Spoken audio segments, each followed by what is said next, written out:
En este día vamos a considerar el tema la Nueva Jerusalén, porque si Dios nos va a dar vida eterna, también nos va a dar un lugar, y la promesa que no terminamos de decir completa el día de ayer de Juan capítulo 14 dice que el Señor ha preparado una morada para nosotros.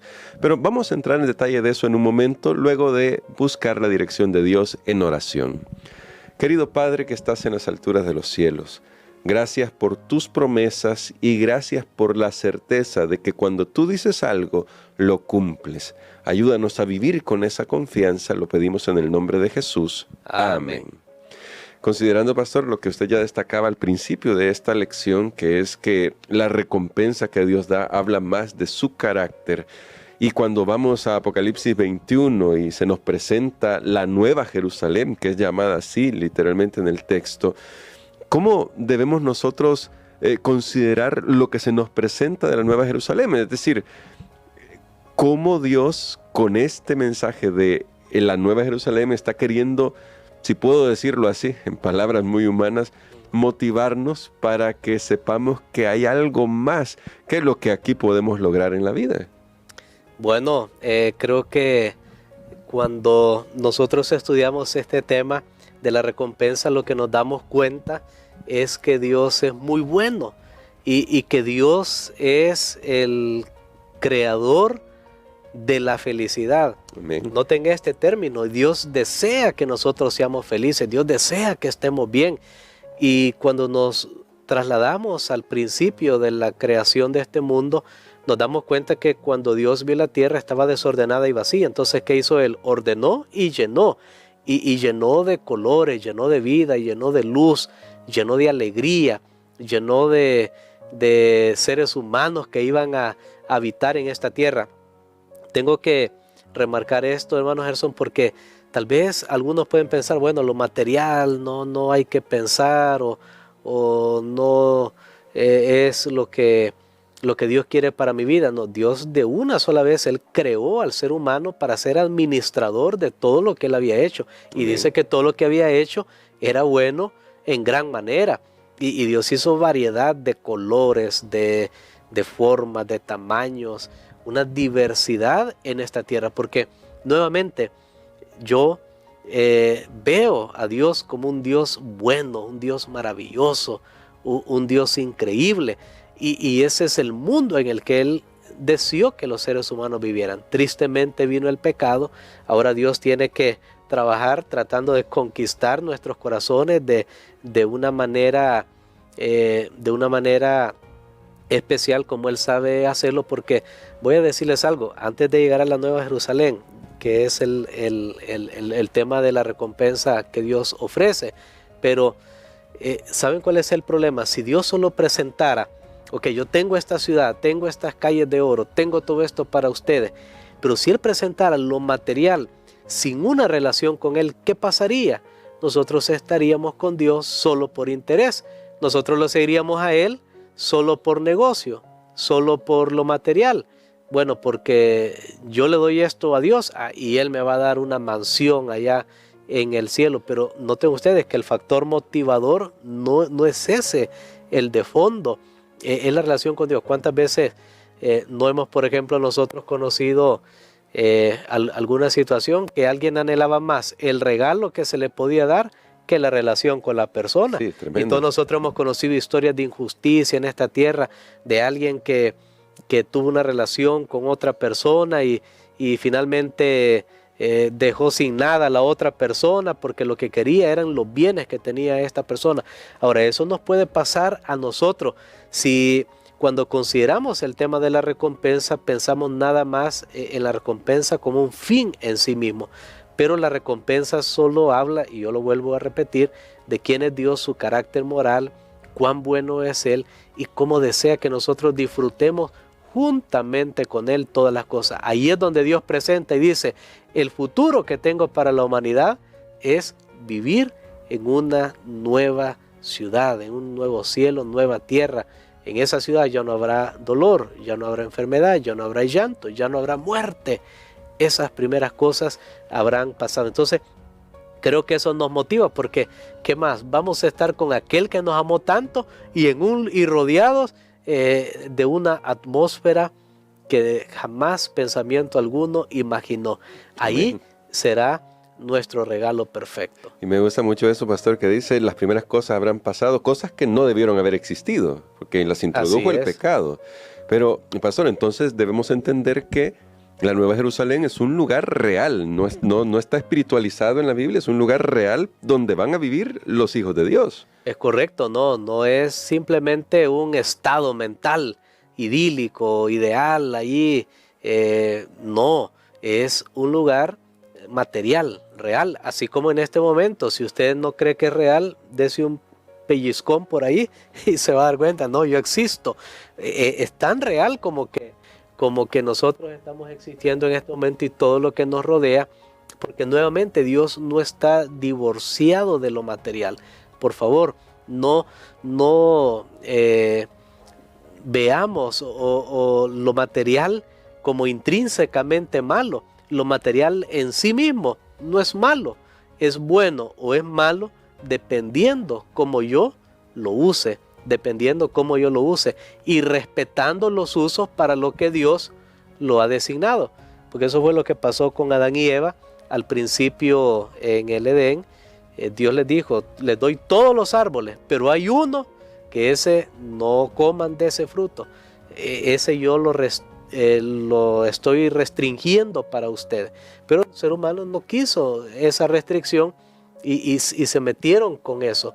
Ahora, ese fue el gran problema, no porque Dios había hecho para ellos todas las cosas. Entonces el cielo será un lugar real, no es un estado en la mente, no es que una persona murió y en este momento ya goza en el cielo en la presencia del Señor. No, si un día llegamos a esta ciudad que se llama Nueva Jerusalén, vamos a llegar con nuestro cuerpo completo, solo que ya va a haber pasado por una transformación. No importa si hemos muerto o si estamos vivos, cuando Cristo venga, habrá pasado por una transformación que nos va a capacitar para estar en ese lugar santo y para siempre.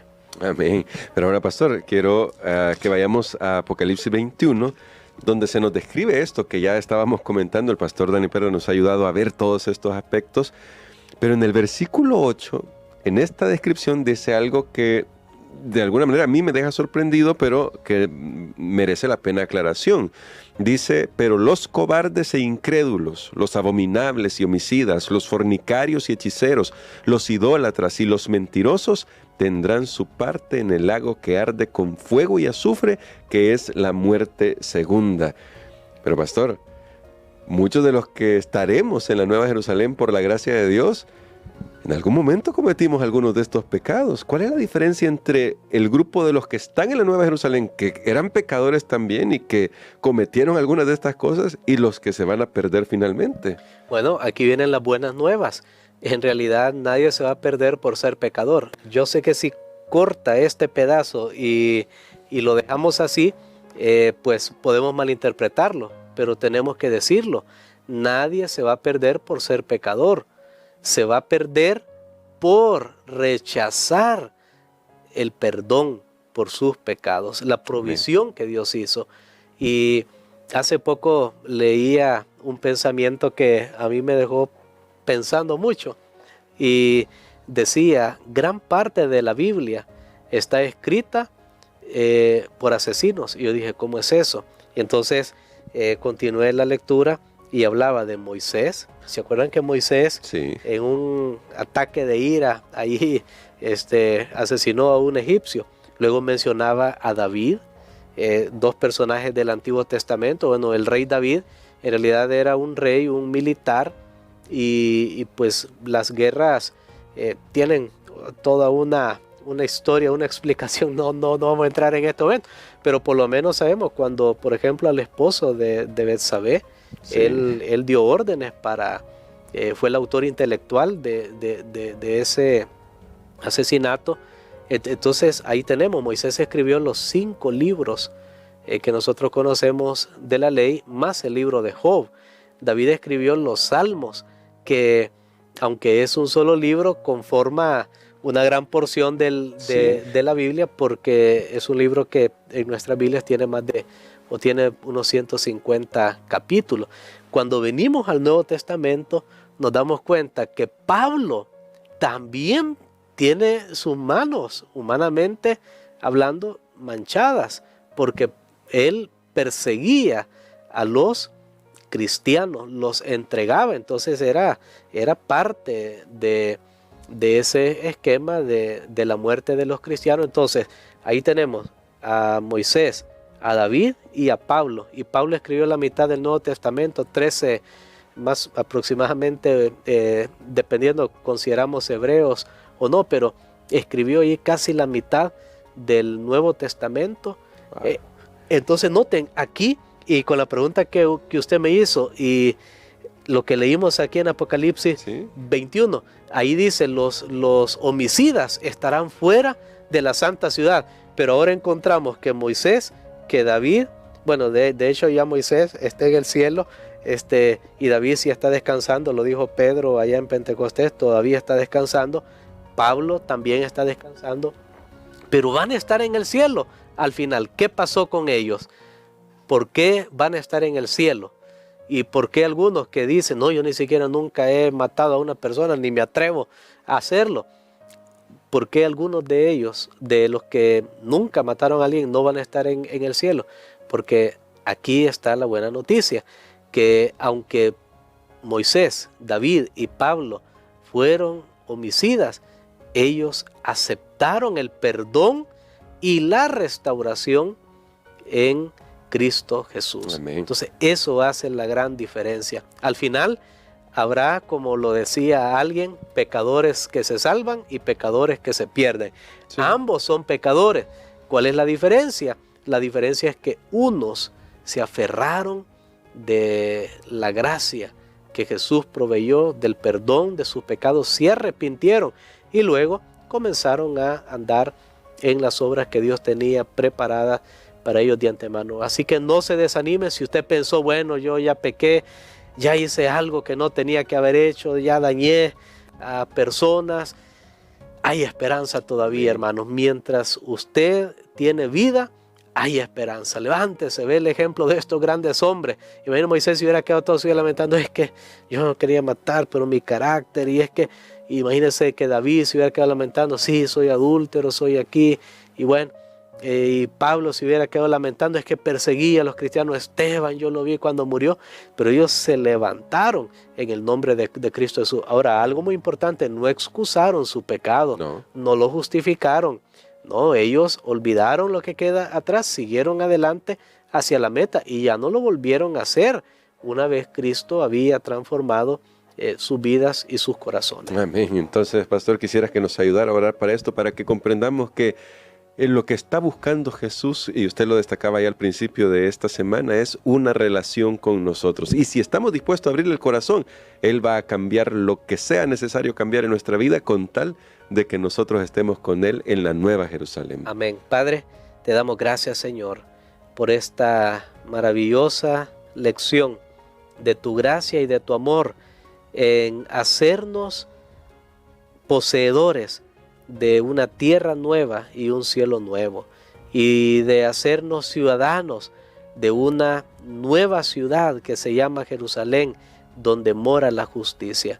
Reconocemos que como seres humanos, pecadores y pecaminosos, no merecemos estar allí, pero te agradecemos porque lo has hecho posible por el sacrificio de tu Hijo en la cruz del Calvario. Creemos, Señor, confesamos y aceptamos ese don y ese regalo y la limpieza que nos vas a dar para ya no andar en los caminos pecaminosos, en el nombre de Cristo Jesús. Amén.